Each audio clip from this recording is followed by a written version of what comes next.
let's talk about my new laptop, the Gigabyte Aorus 17H with the RTX 4080 and 13th Gen Core i7. And then I talk a little bit about Star Trek Discovery, Picard, my Atari ST, and why I'm probably not going to get into Street Fighter 6. Let's do it.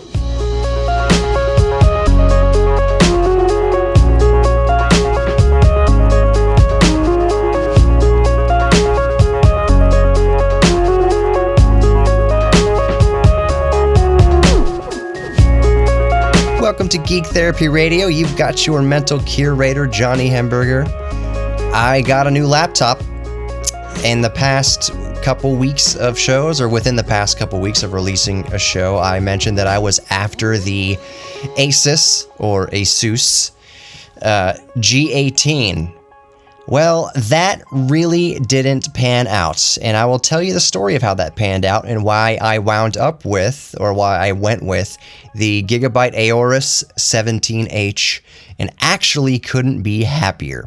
So, let me tell you the story, but before I do, I will just mention that if things sound a little bit different right now, it's because I'm recording directly into my trusty Apple MacBook Pro, M1 MacBook Pro 8GB model. I am speaking into the microphone under the left speaker grill, because that is where the main microphone is. So I apologize if it sounds different, but I think I did a show a few years ago, right when I got the this MacBook Pro, where I did the whole show and then revealed at the end, hey, surprise, I've been recording through the built-in microphone of the MacBook Pro. And I wagered that it sounds as good as a USB condenser microphone between $50 and $100. So that's to say it sounds pretty good. My normal setup, I use my Electro Voice RE20, which is a $500 microphone going through my Universal Audio Mic Pre 4710D, I think it cost like $2,500 back when I got it. Probably still the same price now. Anyways, that's the expensive signal chain. That's the signal chain that I usually record the show in. But right now I'm recording through my MacBook Pro because I have a likely herniated disc. And anybody who's had back pain or a herniated disc knows exactly what I'm talking about. Shut up, Jack. Oh gosh, why is he up here now? You're going to hear him a little bit more, I guess, in this podcast. Anyways, last week, I threw my back out. I sneezed and I felt a little pop back there. And I was like, that only means one thing, that the pain is about to pour down on me like a waterfall. So at this time last week, I'm recording on a Thursday, I hadn't slept for about 72 hours straight because I was in such agonizing, pleading to God pain. It was absolutely horrible. I'm on the mend now, but I can't sit in my normal studio chair with my normal microphone set up to record the show. Hence me laying on my back right now in bed, recording into my MacBook Pro. So that's the story of what I'm up to right now. I have an MRI scheduled for Monday coming up, and I'll have more answers there.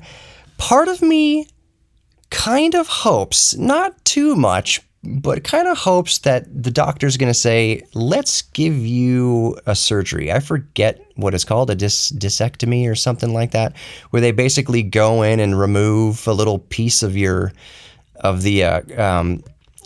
disc, the cartilage that's between your spinal column. Jack, get out. Or just lay down at my feet or something. My gosh, what an annoying animal. Part of me hopes that they say, yeah, surgery, let's do a routine surgery. Let's just take this little bit of disc out, and you won't have this problem again for the rest of your life. The other part of me kind of doesn't hope that. I hope that they just say, this is kind of routine, just strengthen your core, and you should be good to go. But I've had this issue since I was 12 years old. Every few years I throw my back out, and I have this suspicion that I injured my lumbar, one of my vertebrae down there when I was a teenager, and I've been paying for it ever since. So anyways, that's why I'm laid up on my back, and that's why I'm recording this show into the microphone built into my M1 MacBook Pro. So back to the laptop story. As you may have remembered from the past couple weeks, I've mentioned that I was after the Asus, I'm going to call it Asus, G18. The G18 has the 13th Gen Core i9 13980HX, I believe it is, and it has the RTX 4080. Both of those are at their maximum mobile TDPs. It's something like around 150 watts each. I think the CPU in that one, the i9, 13th Gen i9, and the G18 is a 125 watt maximum TDP, I believe, without looking at it right now. And the GPU, the 4080, is up to 175 watts. So I ordered it on Best Buy. Now, if anybody has been paying attention to the G18 or maybe has this experience with other, products that are in demand, it's almost impossible to get. They're almost always sold out. I mean, you have to, I forget the term for it, but you have to basically website watch, and refresh, constantly have the listing on Best Buy open and just keep hitting F5, just keep refreshing. And I would do that for like 2 or 3 days. I was refreshing the Best Buy page for the G18, and I saw one of my lucky times refreshing that it was in stock, and I immediately, very quickly, ordered it and went through the whole process, and it took the money from my debit card and everything. It was $2,500. It was 27, almost 27 or whatever after tax. It was very expensive. It's, as far as 4080 i9 laptops are right now, it is a good value at $2,500 compared to the next step up, which is $400 or $500 more expensive. And the current gen of 4080, 4090 laptops right now are literally between $3,500 and like $5,000. It's ridiculous how expensive these laptops are. So I ordered it, and it was sitting there, processing. I guess the shipment was processing for a couple days, and then I get a notification from Best Buy that they canceled my order due to some sort of payment issue. I was like, what are you talking about? I used a debit card. Like, this is quote unquote real money. I mean, it's not a credit card, it's a debit card. This is the actual money that's in my bank account I just gave to you. You already have it. What do you mean you're canceling it because of the payment issues? I don't know. Maybe it was a glitch or something like that. Either way, they refunded all my money and canceled the order, which was kind of a bummer. I wanted that laptop. Let me explain the reasoning behind this upgrade a little bit more in the next segment. You're listening to Geek Therapy Radio. Don't go anywhere.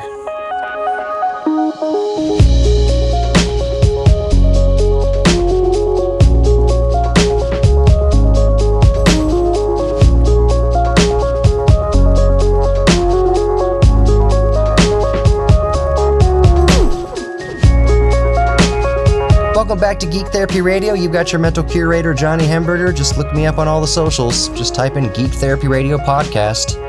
Twitter, Facebook, Instagram, all that good stuff. TikTok, even I upload some videos now. Geek Therapy Radio Podcast. Look for the red, white, and black color scheme, and you've got me. You can also go to geektherapyradio.com and get in direct contact with me, or just email me, Johnny, JOHNNY, at geektherapyradio.com. All right, back to the laptop story. So, Best Buy had canceled my order for the Asus G18, refunded all the money, which was around $2,700, and they claimed some sort of payment issue is why they had to cancel the order, which doesn't make any sense because they already had all my money. I don't know why they canceled it on a payment issue. The funds were already transferred to them. They had it. Anyways, for a couple days after that, I kept refreshing the Best Buy listing. I was going to try again. All right, let me just try again. Maybe it wasn't really a payment issue. Maybe it was something else. Maybe they didn't have stock, or maybe they whatever. Kept refreshing, and it never came up again. As of recording right now, I mean, in this very instant, there are no Asus G18s in stock at Best Buy. Jack, just stay at my feet, for the love of God. So it's a hard laptop to get. Even if you have the money, it's a hard laptop to get. Now, before I get on to tell you about the laptop that I did wind up getting, the Gigabyte Aorus 17H, I want to explain that this is choice to upgrade laptops right now is at the kind of bare minimum time frame that I usually allot myself to make a major kind of upgrade to my laptop, which is typically 2 to 5 years. And I've had my Asus G14, Zephyrus G14, spectacular laptop, the Ryzen 9 5900HS and RTX 3060, 40 gigabytes of RAM. Awesome laptop. I've had that for about 2 years. It's the 2021 model. I got it in spring of 2021. It is now spring of 2023, and I've had it for the minimum of 2 years. And I was like, you know what? Yeah, this generation of GPUs, these 4080s and 4090s and such, while they are very controversial, and maybe I'll touch on that in a minute, it is a significant leap from the 3060. I had every intention of making this a desktop replacement. When they bandy about the term for these 17-inch and plus size notebooks, they use the term desktop replacement, which means it's so big that it's not necessarily super easy you can't just put it in a handbag and go. Like my Zephyrus G14 is a 14-inch gaming laptop, thin and light. You can toss it, just no-brainer, toss it into a bag and go. Typically with these 17-inch plus models, they are a little bit bigger, they require a little bit more thought to transporting. The power bricks, for one thing, are freaking gigantic, deadly weapons. They're big and they're heavy. The one with the Aorus 17H is a 280 watt brick. It is huge and it's heavy, and I think it feels like it's a gallium nitride, a GaN charger. It feels very dense, and even though it's big, if it wasn't GaN, I think it would be a lot bigger. Either way, it's still a big chunkus, and it just requires a little more thought to portability. It does accept power delivery over Type-C. It has a Thunderbolt 4 port, and it does accept up to 100 watts of power delivery. I'll touch on that a little bit later because that was important to me. So anyways, I upgraded my laptop 2 years, which was my minimum kind of time to do it. Laptops usually keep 2 to 5 years. I'm selling the G14, and I'm going to keep this 17H at... I say 2 years, but I don't know if I could justify just 2 years. I think this is a 3-year laptop minimum, if not 3 to 5 years, simply because it is the most expensive piece of computer I have ever purchased in my entire life. The 17H, the Gigabyte Aorus 17H, I'll talk about the specs here in a minute, is similarly priced to the G18, but it's a little bit less. I think it's like, you get it on Amazon. I don't know if you can still get it as of recording, if they still have stock. Last time I checked yesterday, there were 3 left. I bought it when there was 8 left. It was $23.34. I want to say it's around $2,400 for the 16 gigabyte, 1 terabyte model. RTX 4080. I'll get into the specs, but it's an expensive purchase. Still out the door after taxes. It was around $1,600. And it's an expensive purchase by any stretch of the imagination. I just heard my air conditioning turn on, so I am going to use my phone to turn that off here in a jiffy. But while it's turning off, let me tell you about the specs. The price means that I'm going to keep it for at least 3 to 5 years. It's a significant investment. It's going to be my workhorse. I honestly don't know how much I'm going to use my desktop computer much anymore. My desktop is the one that has the quote-unquote old Ryzen 9 3900X 12-core 24-thread CPU, and I still have that RTX 3090, which, by the way, in the laptop, in the 17H, the Aorus 17H, it has an RTX 4080, well, a laptop RTX 4080. The RTX 3090 desktop version that I have is still more powerful than the laptop 4080. So for 4K projects that are just gigantic, like if I have gigantic 4K projects, absolutely the 17H will handle it in stride. But if I just want a little bit more GPU oomph, I will work on the project in DaVinci Resolve on my RTX 3090 rig. But for the most part, I'm going to be using this laptop, the Aorus 17H. Here's the specs.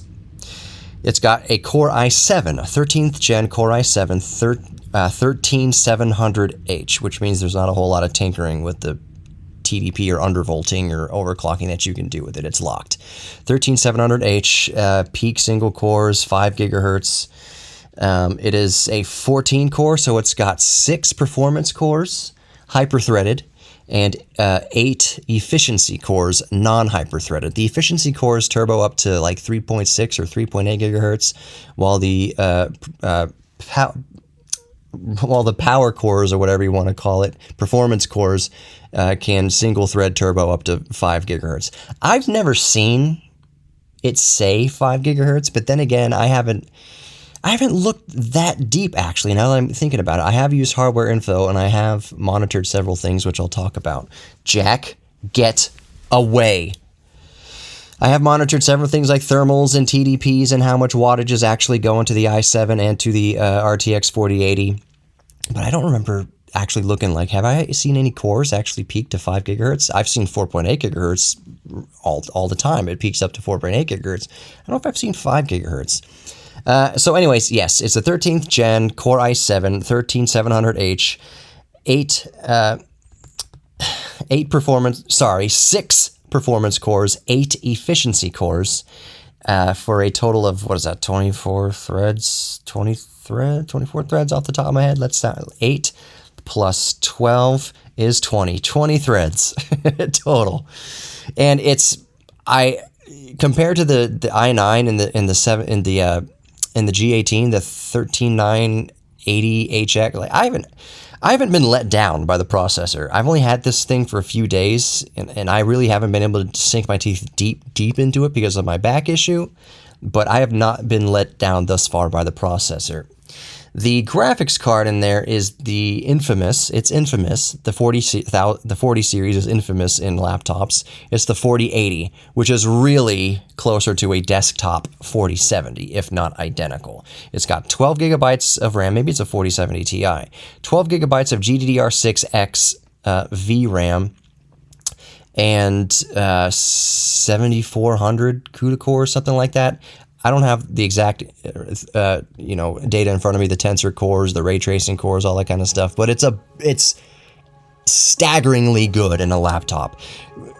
Besides the controversy that it's really just a 4070 or 4070 Ti desktop, they call it a 4080 in a laptop, it smashes Flight Simulator with all the frame generation, DLSS 3, way over 100 frames per second. 360 hertz monitor. That looks great. It's a 1080p monitor. I'll comment on that in a second. But it is just a staggeringly great computer. No buyer's remorse. Let me talk a little bit more about the Aorus 17H in the next segment. Don't go anywhere.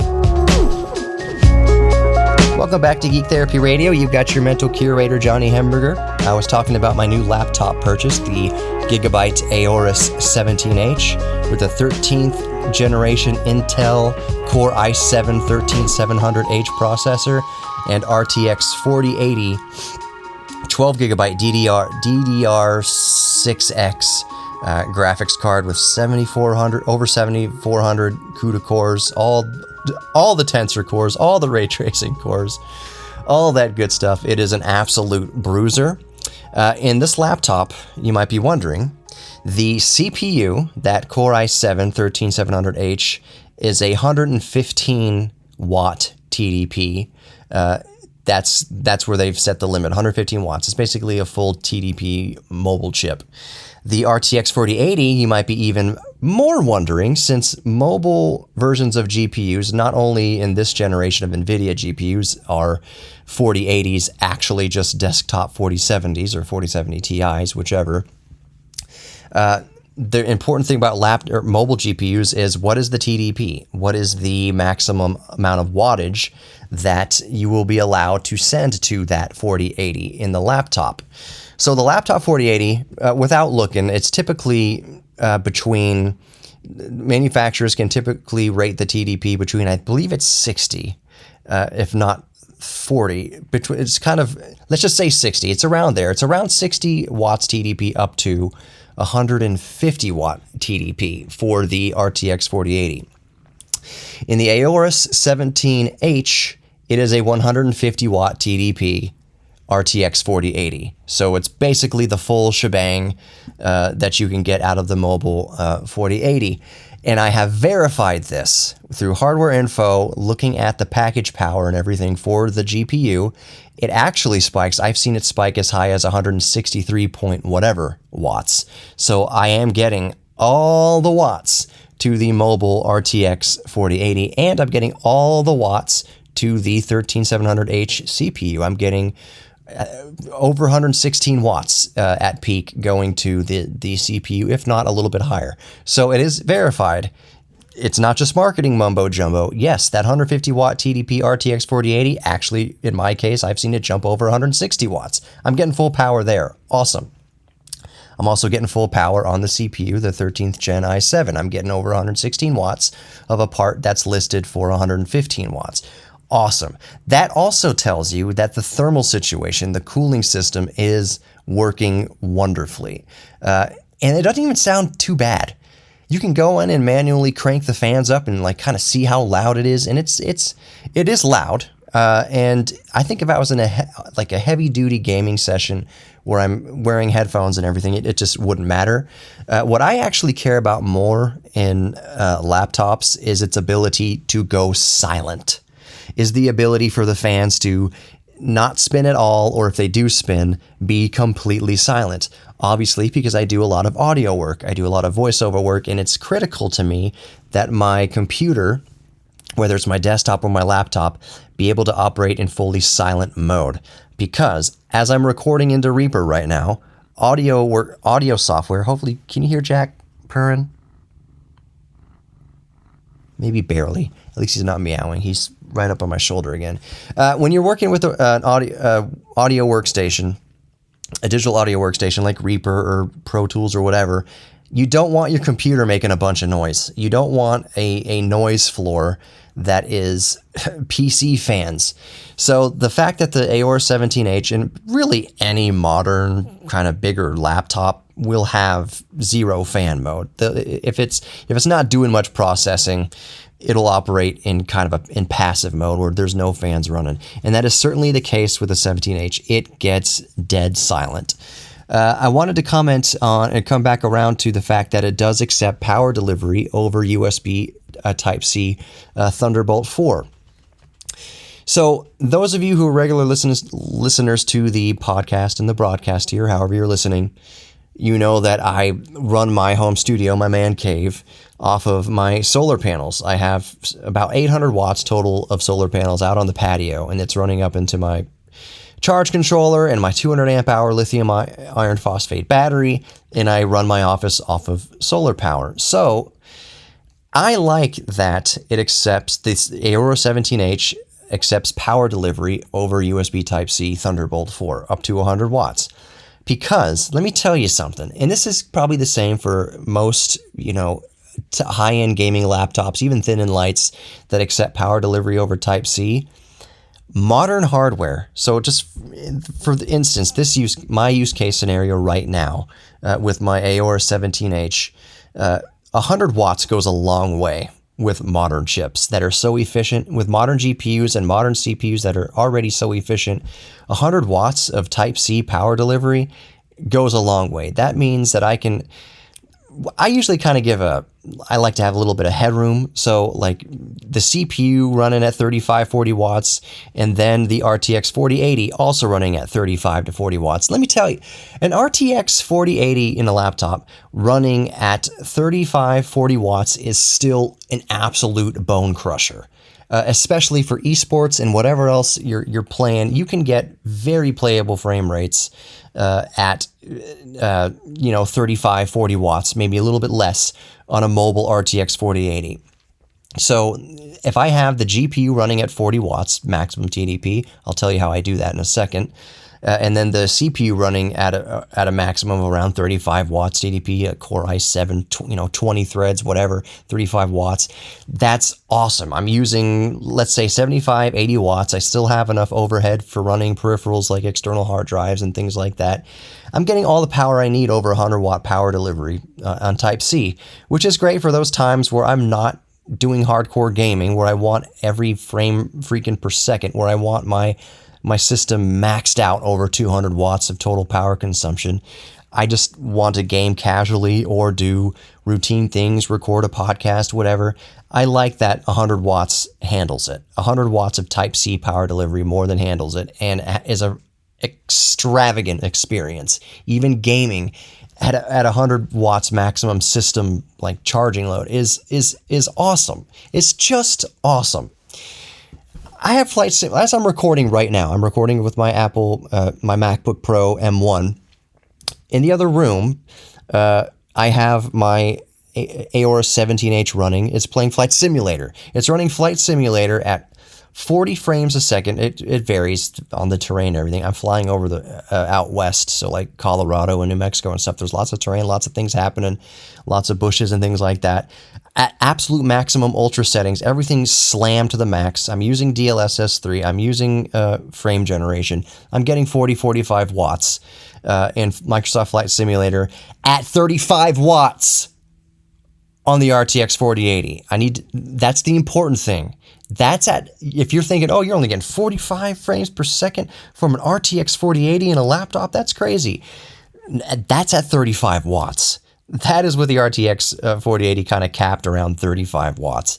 That's what I'm getting, 45 frames per second, which in Flight Simulator, anything over like 20 frames per second is perfectly playable in Microsoft Flight Simulator. So that's what it's doing, 45 frames per second, everything absolutely maxed out, 1080p, DLSS 3, frame generation, 45 watts, and the RTX 4080 is currently capped at around 35 watts. That's what it's doing. When it's at full speed, when I have the full, just let her rip on the 4080, full TDP, use as much as you want, it goes at well over 110 frames per second, fully maxed out everything. Like it's crazy how good. Despite the controversy, it's crazy how good a laptop 4080 and even more a laptop 4090 is. Even though they're really just desktop 4070s and desktop 4080s, laptop 4080s and laptop 4090s are still murderous with their performance over the last generation 30 series. That said, if you found a 3080 Ti laptop or a 3080 laptop or a 3070 Ti laptop at massive discount, which you are starting to see those massive discounts now. Absolutely. Like if you saw a 3070 Ti laptop for $1,000, that's awesome. That's an awesome value. If you saw a 3080 Ti laptop like $1,200, $1,500, maybe even a little less, awesome, awesome, awesome. So I was going to tell you how I get my 4080 to stick at around 35 watts full load. You open MSI Afterburner.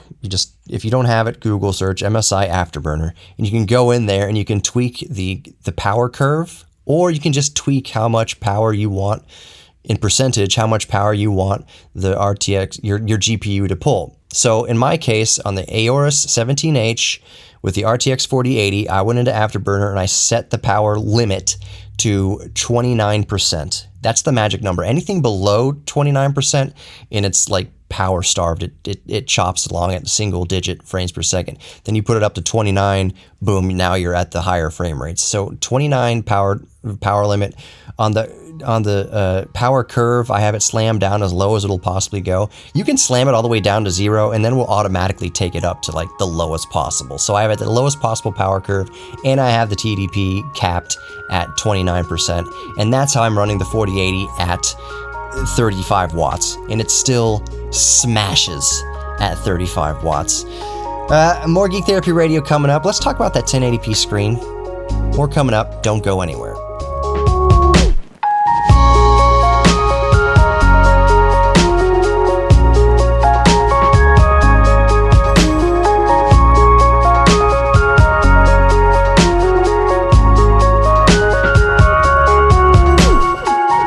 Welcome back to Geek Therapy Radio. You've got your mental curator, Johnny Hamburger. I didn't think I was going to talk about the Gigabyte Aorus 17H that much in this podcast. I had another list of things to get to that I wanted to possibly get to, including I've started watching Star Trek Discovery.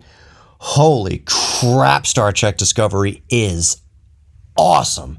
I'm not all the way through Star Trek Picard. I'm only 2 or 3 episodes into Star Trek Picard.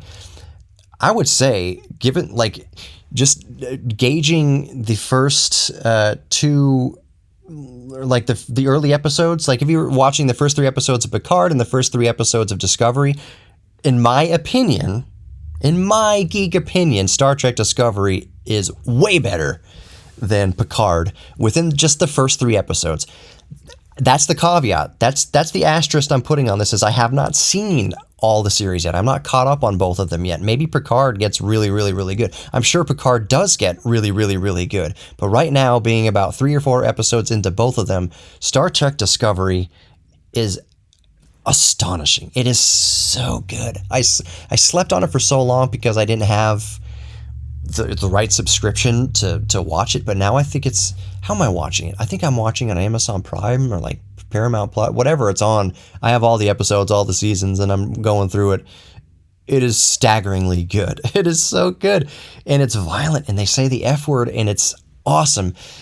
Star Trek Discovery takes place approximately a decade before Captain Kirk sets off on his 5-year mission. So think of the original Star Trek series from the 1960s. Star Trek Discovery takes place 10 years before that. It's awesome. The Spore quantum drop, like, it's awesome. Tardigrade. Woo, it's such a cool series. It's such a cool Star Trek. Maybe you disagree. Maybe you think Next Generation is the best. I'm not saying what's the best. I'm just saying maybe you think nothing holds a candle to Next Generation. Maybe you think nothing holds a candle to the original series. Maybe you think nothing holds a candle to Deep Space Nine or Voyager. Whatever. I don't think anyone would really make that argument, but I think that Star Trek Discovery is a very, in my opinion, very welcome addition to Star Trek canon and just the Star Trek franchise. It's better than the friggin' movies. Like, it's so good. Better than the recent, lens flare J.J. Abrams movies. I'm not saying they're bad. I'm just saying Discovery is every bit as good, if not better. And I, so far, first few episodes into it, prefer it over Picard of the same duration. 3 or 4 episodes into Discovery and 3 or 4 episodes into Picard, I'm actually preferring Discovery. I also wanted to talk about this show, which I won't get to, Street Fighter 6, that comes out in June, that I don't have time. I feel like I've just left out of Street Fighter. I stopped at Street Fighter 4, and I feel like getting into Street Fighter 5, even though Street Fighter 5 is now ancient, let alone Street Fighter 6, is a learning curve that I just don't have the willpower to delve into to get good. I want to talk about that I just ordered an accessory for my Atari ST 520 FM, an SD card to a hard drive adapter, SCSI adapter, whatever, that basically lets you use standard SD cards as the hard drive in the Atari ST. And the reason I wanted to do that was because I want to use Microsoft Write 1.0 that came out in like 1980, mid to late 1980s on the Atari ST. It's an official granddaddy of Microsoft Word, and it's on that 16-bit Atari ST. I want to use that as an actual word processor, just an actual, like, distraction-free, no internet word processor. But the problem is that if you save it to a floppy or a USB floppy emulator, that ST files aren't initially readily readable in PC. You can write, oh gosh, there's some vice versa that compatibility that there is a way to have vice versa compatibility with DOS in Atari ST readability. But what I want to do is I want to save a doc, use Microsoft Write on the Atari ST, save a doc to an SD card or USB, what have you, and then plug it into a modern computer to make more edits or upload to Dropbox or whatever. So I think I have not confirmed this, and I can't find anywhere in any forum that can confirm this, that I think the best route, the best kind of hope to do that is to use what's called an Ultra SATAN, which is basically an Atari ST hard drive to SD card adapter. And there's a way that you can format like the first 14 megabytes of the partition FAT16 or maybe FAT12, and it can be readable in a DOS computer, or it's x86 compatible and Atari ST compatible, meaning theoretically, I can write a 14 megabyte partition at its smallest, 14 megabyte partition on an SD card using FAT16 or FAT12 and have it readable by both the Atari and a PC. So that's what I'm going to try. Maybe you know for sure, and you can just email me if you already know if it works or not. What I'm specifically asking is, what I want to do is use Microsoft Write 1.0 on my Atari ST, save that document as a doc file to the SD card through the hard drive adapter, and then take that SD card, put it into a modern laptop, and open up that doc file in Microsoft Word. I'm sure there's going to be some formatting issues between the two, but by and large, I want to have the text between both. A way to bring what I type on the Atari ST seamlessly into a modern Microsoft Word document that I can then back up on Dropbox or whatever. I want to make the Atari ST a glorified, distraction-free typewriter. I want to type on a CRT. I want to have it going out to a glorious old CRT while I write scripts and things for my day job, and then be able to pop the SD card out of the ST, the Ultra Satan, and load it into a modern PC. That's what I want to do. And so I have the devices for it. I have the SD to Atari ST adapter, but I have not gotten around to actually testing it because my back is bad and sitting sucks currently. What was the last thing I wanted to get to? I think that was it. Aorus 17H, Street Fighter 6 I wanted to touch on, Star Trek Discovery, I said that. I already actually got to everything. Atari ST to SD card adapter. All right, so I'll end with bringing it back to, I wanted to talk about that 1080p screen on the Aorus 17H. I've heard some reviewers opine that 1080p is not enough in 2023 for a 17.3-inch laptop. That I haven't heard anybody say Achilles heel, but that the only somewhat con to the Aorus 17H is that the 17.3-inch 360 hertz panel is only 1080p. It's not Quad HD. It's not 4K. It's not 2K. It's just regular 1080p. They say, you're looking at a little bit of pixels at 1080p. Like, what? That is, in my experience, that is not true. So 17.3 inches is a large laptop by any stretch of the imagination. 17.3 inch, 18 inches, about where laptops in the mainstream max out. I think the MSI did like 21 inch ultra widescreen like experiments at CES at one time. But by and large, 17.3 inch screen is a large laptop screen. But as far as screens in general go, 17.3 inches at 1080p is still a small screen compared to 24-inch screen, 32-inch screen, whatever you're using for like a desktop PC. 17.3-inch 1080, that's still, I can't see pixels. I think 1080p is just fine on a 17.3-inch screen. And the fact that it's a 360 hertz display is amazing. Everything looks exceptionally sharp and crisp and vibrant and glorious on the 1080p 17H screen, because 1080p on a 17.3-inch screen is still 1080p on 17.3 inches. 4K screen, 17.3 inches, it's like overkill. It's still a small display in general. As far as all displays are concerned, it's still a 17.3 inches. 4K is overkill. I'd rather have that 1080p in 360 refresh rate. I think it goes up to 500 nits. I haven't measured it. It looks like it's about there. It looks like it's in between 400 and 500 nits to me as far as overall screen brightness.